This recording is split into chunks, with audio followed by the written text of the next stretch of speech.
Welcome to another episode of For Footballers Only. I'm Mike Ughiovhe. James Panay. And today we have two special guests. Jason Gross. Alex Ughiovhe. Okay. Jason and Alex, welcome. Yes. You are two distinguished guests.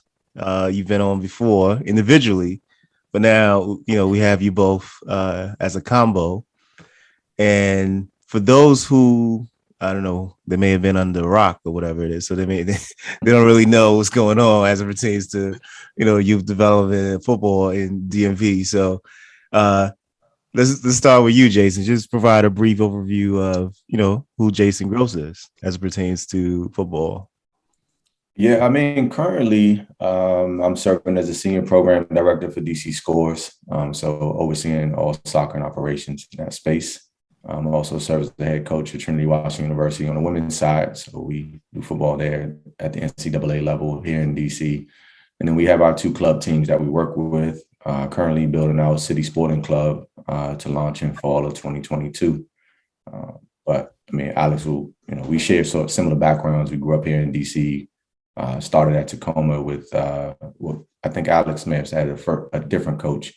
Mr. King. I started with Coach Tucker and Cab, and then that kind of grew into us jumping into travel soccer with Washington Soccer Club initially, and then I moved on to Team America with Brian Robertson and played there before we went on to play together at Howard University. Nice. Cool. We're going to come back to that, the combined relationship, but Alex, yeah. Alex Ughiovhe, I was on here before. I'm glad to be back. Yes. I'm a soccer coach. I'm a soccer guy. Assistant women's coach at Trinity with Jason. Both we coach together with our youth clubs, our 07s and our 2010s. Like Jason said, hopefully this fall we're launching our own club, which we're very excited about.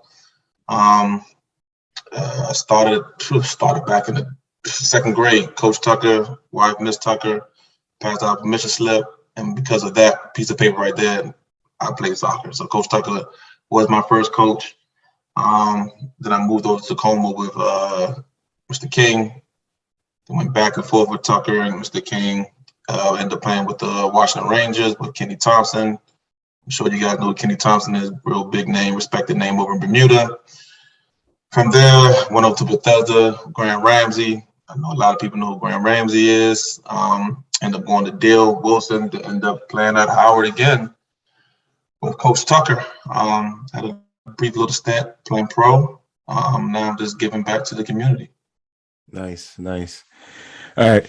So let's actually go back to how the two of you met initially. And it says Alex burst out laughing. Let's start with Alex's version of the story, because Jason's gonna have a whole other version of the story. All right, Alex, let's go. What's crazy? I don't know the first day I met Jason. I just know the millions of battles we've had growing up, just competing all the time. There's a video I got to show. Cab made Jason and I were captains of the A team, so we had special red shirts, and we just had our shirts off, just being kids trying to do a speech. He trying to grab the mic, I'm trying to grab the mic from him, and it just shows the back and forth banter that to this day still goes on between us. Very authentic. I don't remember the exact day, but I just know we've been playing soccer together since 6. And a funny thing, I was just having a conversation with somebody. I don't care where Jason is or how long it's been since we played together. When we get on the court together, it's like we never stop playing. We played like 2 weeks ago indoor with Cab. I don't know when last time Jason played. I definitely know the last time I played. But no, the last time Jason played was at pickup. Remember we had pickup Thanksgiving. Exactly. I started out. I was. Yeah. You watching from the sideline that day. But we stepped on a court and it was like we never stopped playing together. So we just have that connection. And it's been there since we were 6. But when we were kids, we just battled all the time. It was always who's the best. He was a striker, I was a defender. So you already know we're constantly going at each other every day. And Cav loved it.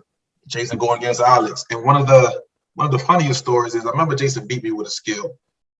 And he didn't take my speed serious, so he was going to goal laughing and giggling. And I think I took the goal out and I took him out. I said, nah, you're not going to just score that easily and you're going to beat me with the move.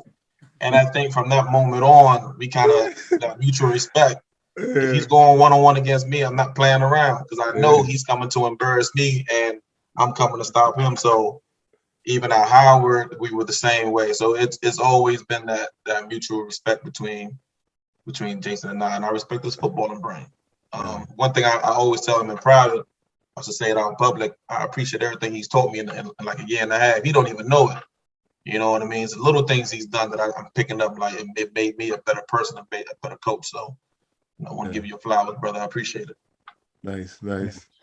Yeah, I mean, I don't know that I have a different version of that story. That's pretty accurate. There are a lot of details, and I don't know that we have the hours to get into what. But I think to Alex's point, I mean, as much as he's saying that, there's an information share going his way like that, I think it's mutual, right? Like there are days that I'm absolutely taking more from Alex than I'm giving to Alex, right? Because I think at his core, he's just a very selfless human being and is like the guy that just is always there when you need him, regardless, right? No questions asked, always there. And so he gives me a different perspective on the game, pushes me to think differently about my process, implements his own process, and shows how you can get to the same end point with a different lens. So that's not a one-sided transfer of knowledge. That definitely goes both ways. Yeah. Yeah. No, I mean, I'm sure there's a rich relationship, coming from if you started playing at 6. When you guys transitioned, did you both end up at Howard at the same time? I went in a year older. I'm a year older than him. Okay, so then Jason, you came in and he was already there. And I don't think I was playing yet, so I didn't play until because I came into my freshman year with a torn ACL. Okay. So I missed out my first year. So Jason's first year playing was actually my first year playing. So that was a pretty dope experience. Yeah, for like the 4 games that I played.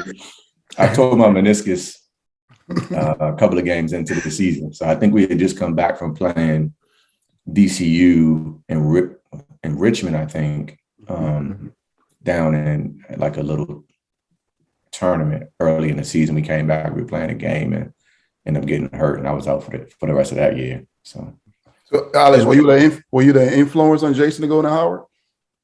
No, actually, Jason knew he was going to Howard before I even knew I was going to Howard. Oh, okay. You know what I mean? So it's weird how it just turned out that way. Okay. You know what I mean? One thing, one of the best things about Howard, and we don't talk about, but the epic, the winning 11 tournaments we used to go at. We didn't really go to class a lot our freshman year, but we would spend some hours playing winning 11, going back and forth between that and FIFA. So those were some epic moments. Miss in class, but get some heated battles in.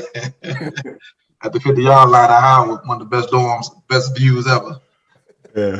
Yeah, I think it was always Coach Tucker's vision to have the group that we started at Takoma, as many players as we could develop to matriculate into Howard to play together at the college level. And we had several. If I'm counting correctly, we probably had 7 or 8 that ended up playing together from that Takoma group across multiple age groups. So older and younger brothers like Jerome and Lamar both got a chance to play together at the school. SA, Arlen for a short period of time, Keith obviously. So there was my sister on the girls' side. Wow. Yeah. So Angel on the girls' side, Sakira on the girls' side. So we were fortunate in that way. I mean, I think for me, in terms of the decision, Alex and I both kind of went through a similar process. Like we both had other scholarship offers, but in Alex's final decision was slightly different, but I think what Coach Tucker was for me coming up, there was no choosing another place, right? Like, this is a person who's been with you, who fought for you in ODP when they wanted to put the black kid in the back, right? Like, go be the right back, and where would you play? Slow things down, you know, that type of thing. So I remember him arguing with my state coach at the time to say, no, he's a 10, he's a 9, that's where he has to play, et cetera, et cetera. Yeah. So when you have somebody who's been with you since 5 and has always been influential and supported you, mentor you, et cetera, like, how do you then say, well, thank you for all your help, but I'm gonna go take that scholarship at VTech now. Thank you for what you've done. Yes, sir. So no, there was no way I was choosing another university over Howard.